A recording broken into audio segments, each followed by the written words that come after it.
हम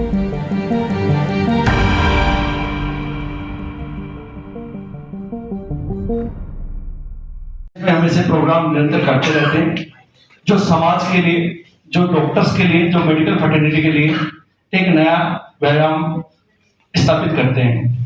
मैं ज्यादा समय नहीं लूंगा इस कॉन्फ्रेंस के बारे में बताने के लिए, लेकिन ये 34वां आयोजन हो रहा है। इससे पहले 33 आयोजन हो चुके हैं इस कॉन्फ्रेंस के, जिसके अंदर पूरे इंडिया से, विश्व भर से डॉक्टर आते हैं पढ़ाई करने के लिए और पढ़ाने के लिए, दोनों उपलब्ध रहता है। ऑलमोस्ट 200 के आसपास रजिस्ट्रेशन हो चुके हैं जो लोग इस कॉन्फ्रेंस में भाग लेंगे। और लेमन ट्री होटल में होना है ये प्रोग्राम। कल हम इसका शनिवार को 27 शनिवार को हम इसका 28 को 7 PM पे हम लोग इसका इनॉग्रेशन करेंगे।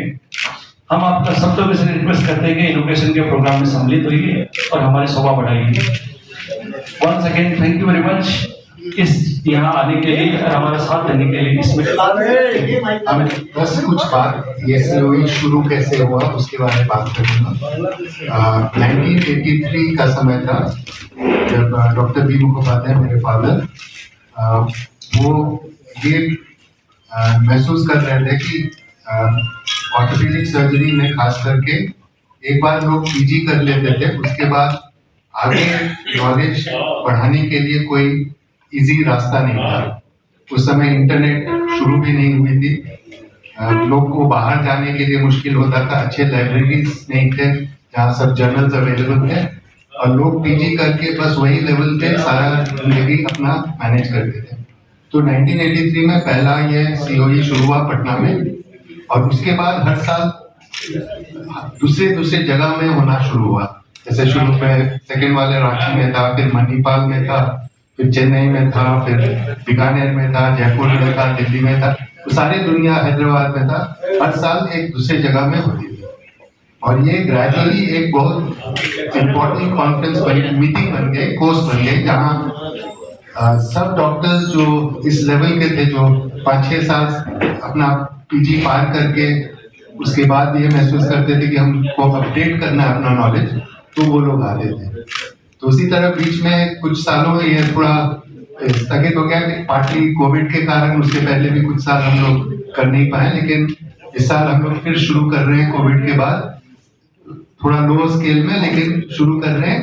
आइडिया यही है कि हम लोग बाकी जो सर्जन्स हैं जो अपना PG कर लिए हैं उनको अपडेट करें कि किस आगे अभी तक क्या प्रोग्रेस हुई है इस पर्टिकुलर फील्ड में। तो इस साल हम लोग नी के इंजरीज पे कर रहे हैं, फीमर के डिस्टल पोर्शन, पटेला और नी का टिबिया का प्रॉक्सिमल पोर्शन, सो जितने फ्रैक्चर्स नी के अराउंड है उस पे हम लोग ये कर रहे हैं। बाहर से लोग हैं, इंडिया के सब नामी ऑर्थोपेडिक सर्जन हैं, 1-2 बाहर से वेबिनार कर रहे हैं, जैसे चाइना से और थाईलैंड से सीनियर सर्जन्स वेबिनार पे टॉक करेंगे।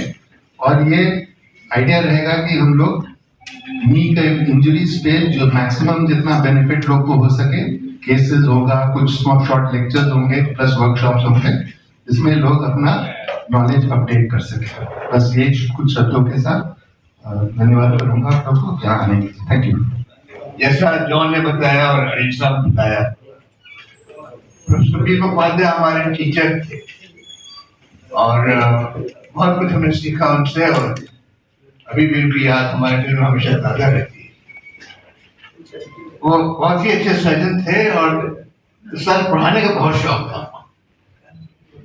आप जानते हैं कि आज मेडिकल के हर फील्ड में बड़ी नुमाया तरक्की हो रही है। ऑर्थोपेडिक्स में जो मेन था तरक्की, आपको याद होगा युवा था कि हड्डी टूटने का मतलब है कि प्लास्टर लगा दीजिए, बस हाथ की टूट गई हाथ में प्लास्टर लगा दीजिए, पैर टूट गई पैर में लगा दीजिए, अगर रीढ़ टूट गई तो यहाँ से वहां तक स्पाइकर लगा दीजिए, और उसके बाद फिर जिन्हें पड़े हुए इसमें, तो उसके बाद बचे तो फिर उसके बाद अच्छी है आपके गए तो फिर चलेगा। आज हिप में रिप्लेसमेंट होता है तो दूसरे दिन नॉट खड़ा कर चलिए। आज अगर नी का ऑपरेशन होता है तो 2-3 दिन के बाद पेशेंट एक्सरसाइज करने लगता है, शुरू कर देता है। तो ये कितनी तेज रफ्तार से तरक्की हो रही है, इसका मैसेज ठीक है बड़े इंस्टीट्यूशन में लाया जाता है, लेकिन पेरिफेरी में जहाँ पर के छोटे छोटे ऑपरेशन काम कर रहे हैं, हम उनको सलाम करते हैं। बड़ी मेहनत, यहाँ काम करना आसान है, आपको अच्छे से अच्छा एनेस्थीसिया मिल जाता है, अच्छे से सपोर्ट मिल जाता है। वहाँ 2 आदमी 3 आदमी मिलकर काम कर रहे हैं, उन तक ये मैसेज देना, उन तक ये पैगाम पहुँचाना कि क्या नया हो रहा है दुनिया में, इसमें आइए, शामिल होइए। ये मुख्तार साहब ने शुरू किया और 33 साल होता रहा, और ये 34वां सेशन सैटरडे को, वेंचर को लेमेंट्री में होगा शुरू, लेमेंट्री में जी। उसका फॉर्मल इनोवेशन 7 बजे शाम में होगा, और हम लोग एजुकेशन मिनिस्टर मिस्टर सुनील से रिक्वेस्ट किया है कि वो आएंगे, पढ़े लिखे आदमी हैं, और ये नहीं कहते ऑर्डर पढ़े लिखे नहीं है, लेकिन IPS से पढ़े लिखे आदमी एजुकेशन से रिलेटेड है, वो आएंगे। और हम रिक्वेस्ट आपको जो बताया आपको, ये इस साल हम लोग नी के चारों ओर जो इंजरीज होते हैं ठेवने के पास, उसके ऊपर, उसके नीचे और उस एरिया में जो फ्रैक्चर्स होते हैं, उस पे हम लोग चर्चा कर रहे हैं।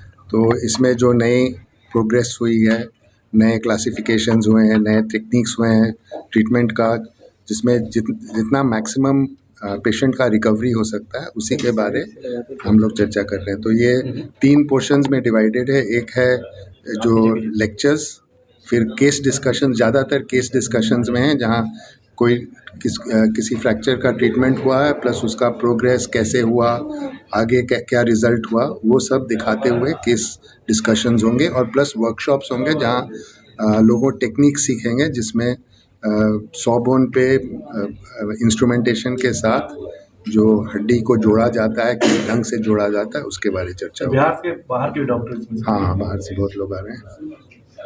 हर बार सर ये चेंज होता है सब्जेक्ट?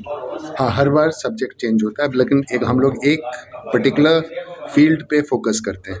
जैसे पिछले लास्ट मीटिंग जो हुआ था हिप के इंजरीज पे था, इस बार नी के हैं, एक बार हम लोग ऑस्टियोआर्थराइटिस पे किए हैं, कभी कभी बच्चों के फ्रैक्चर्स पे किए हैं, बच्चों के और भी ऑर्थोपेडिक कंडीशंस पे किए हैं। तो धीरे धीरे ऑलमोस्ट सब सब्जेक्ट धीरे धीरे कवर्ड होता है। इन्फेक्शंस पे किए हैं। इस तरह के सेमिनार से जो सर नए डॉक्टर हैं उनको मेन चीज़ यंग डॉक्टर्स के लिए ये रियली फ़ायदा है।